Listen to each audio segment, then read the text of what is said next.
Penting kami sampaikan setidaknya hadis-hadis seputar pertengahan Sya'ban kita bisa dapati ada satu yang kualitasnya sahih, ada satu yang kualitasnya dhaif, dan selebihnya umumnya palsu. Ya, bahwa pada saat pertengahan Sya'ban buku amalan manusia ditutup, ya. Pernah dengar itu? Baik, kalau ditutup artinya amalan kita nggak dicatat karena ditutup. Di antum bebas saja lakukan apa aja tuh karena nggak dicatat tuh, ya. Mau pinjam handphone teman, mau ngambil sandal di Baitur Rahim karena nggak dicatat tuh. Ya, karena ditutup artinya nggak dicatat.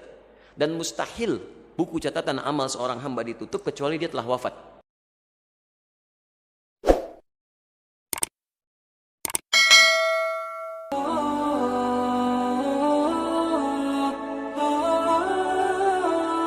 Dan penting kami sampaikan ada banyak pertanyaan seputar pertengahan di Sya'ban ini. Sampai terakhir kami dapati kemarin di Jakarta tentang pertanyaan tersebut. Bagaimana tentang keterangan-keterangan hadis yang menyebar seputar keutamaan atau amalan-amalan di pertengahan Sya'ban, khususnya baik di malam Sya'bannya ataupun di siangnya. Penting kami sampaikan setidaknya hadis-hadis seputar pertengahan Sya'ban kita bisa dapati ada satu yang kualitasnya sahih, ada satu yang kualitasnya dhaif, dan selebihnya umumnya palsu. Ya, selebihnya umumnya palsu. Saya ambil contoh yang palsu misalnya. Anda bisa temukan ini di kitab Ibnu Majah. Kalau punya kitabnya Sunan Ibnu Majah jilid pertama halaman 421, atau di Sunan Al-Baihaqi Syu'abul Iman jilid ketiga halaman 387, atau kalau Anda memiliki kitab Silsilah Al-Ahadits Ad-Dha'ifah karya Syekh Muhammad Nasiruddin Al-Albani, Anda bisa temukan di nomor hadis 2132. Baik, riwayat ini disampaikan oleh seorang bernama Ibnu Abi Sarba. Beliau mengatakan menerima dari Ibrahim bin Muhammad, beliau menerima dari Muawiyah bin Abdullah bin Ja'far, disampaikan dan disandarkan pada sahabat Ali bin Abi Thalib. Alhamdulillah. Hadisnya barangkali sangat populer, pernah Anda dengar. Idza kanat lailatun nisfi min Sya'ban, jika telah tiba malam pertengahan bulan Sya'ban atau malam atau di hari pertengahan Sya'ban, faqumu lailaha, maka hidupkan malamnya dengan banyak menunaikan salat, wasumu naharaha, dan siangnya lakukan dengan puasa. Faman min mustaghfirin, maka siapapun yang bermohon ampunan kepada Allah, maka Allah akan mengampuni orang yang memohon ampunan itu. Pernah dengar hadis ini? Itu statusnya palsu, ya. Hadisnya palsu. Hadisnya palsu. Cacat palsunya ada pada seorang bernama Ibnu Abi Sarbah, orang pertamanya. Ini dinilai oleh para ulama hadis sebagai orang yang sering memalsukan hadis. Adapun yang dhaif Anda bisa temukan di Asnal Matalib jilid pertama halaman 84.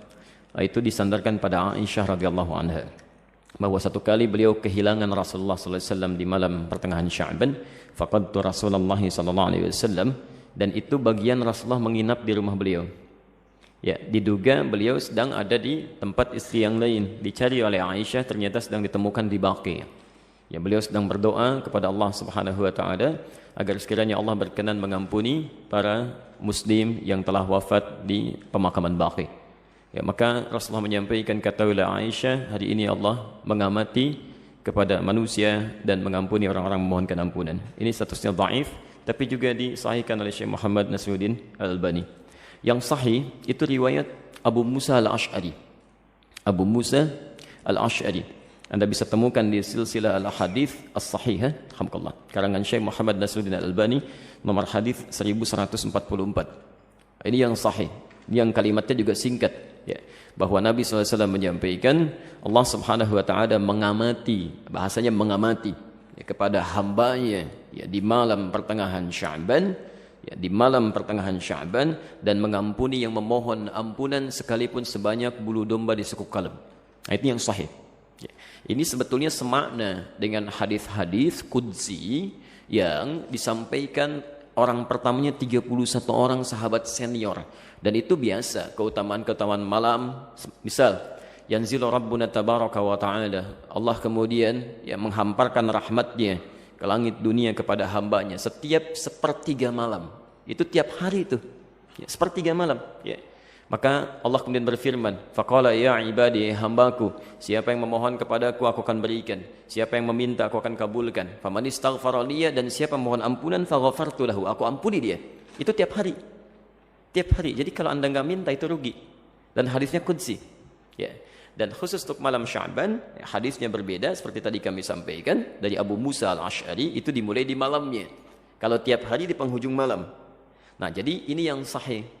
Dan amalannya Nabi tidak menyebut spesifik. Karena itu sahabat itu banyak beramal saja. Ya, ada yang kemudian salatnya qiyamul lail, yang tahajud, ya. Ada yang banyak beristighfar, macam-macam. Dan tidak ada amalan spesifik. Nah, jadi kalau misalnya ada amalan-amalan spesifik menunjukkan di malam itu, ya itu sesungguhnya hadis-hadis yang disepakati oleh para ulama itu hadis palsu. Misal hadis yang mengatakan bahwa bangun di malam Sya'ban, tunaikan salat sekian rakaat, dibacakan dengan qul huwallah di awalnya dan sebagainya. Itu saking palsunya hadis itu, di kitab hadis palsu aja enggak ada. Ya, saking palsunya itu enggak ada, ya. Itu dimunculkan kemudian dan disandarkan pada tabi'in bernama Khalid bin Ma'dan yang hidup di Damaskus pada saat itu. Beliau tidak melakukan itu. Beliau hanya menunaikan salat-salat sunnah malam gitu ya. Qiyamul lail, tahajud itu yang ditunaikan.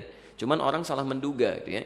Jadi kalau Anda ingin hidupkan malamnya dengan ibadah-ibadah sunnah, silakan saja, boleh. Qiyamul lail, tahajud, baca Quran, istighfar itu standar, biasa. Dan ada keutamaan di situ. Kalau siangnya ingin puasa, boleh. Puasa ayyamul bid. Masya Allah sekarang kan merangkai itu. Kamis tanggal 12 kan kemarin, Jumatnya 13, Sabtu 14, sekarang 15. Antum masih boleh puasa. Ya, sekali khair. Baik, jadi sah-sah saja kalau siangnya ingin puasa, tapi jangan disandarkan pada keterangan-keterangan hadis yang bermasalah, ya. Termasuk ada yang fenomenal itu ya. Jadi zaman dulu nggak ada, sekarang ada tuh. Ya, bahwa pada saat pertengahan Sya'ban buku amalan manusia ditutup ya. Pernah dengar itu? Baik, kalau ditutup artinya amalan kita nggak dicatat karena ditutup. Di antum bebas saja lakukan apa aja tuh karena nggak dicatat tuh ya. Mau pinjam handphone teman, mau ngambil sandal di Baitur Rahim karena nggak dicatat tuh.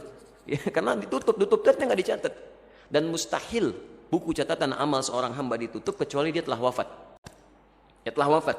Dia ditutup itu setelah wafat. Kalau dia masih hidup, dia pasti terbuka. Masih terbuka dia. Dan semua akan ditulis dan ditampakkan di akhirat nanti. Dalilnya sahih.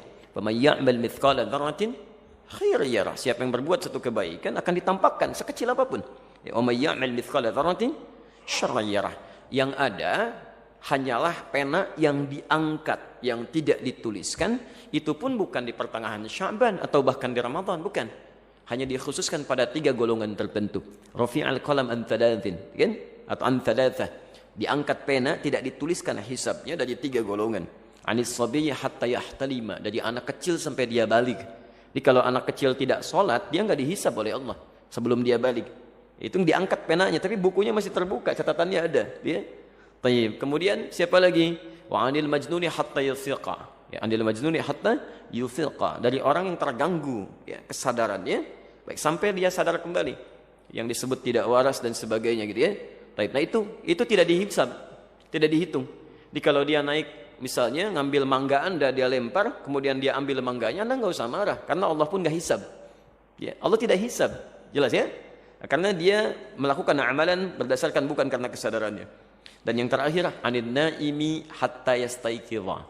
Ya, dari orang yang tidur sampai dia bangun. Jadi kalau misalnya ada di antara antum, ya tertidur, kemudian subuh lewat sampai jam 10 itu belum dihisab tuh. Nah, saat bangunnya di situ dia tempat sholatnya.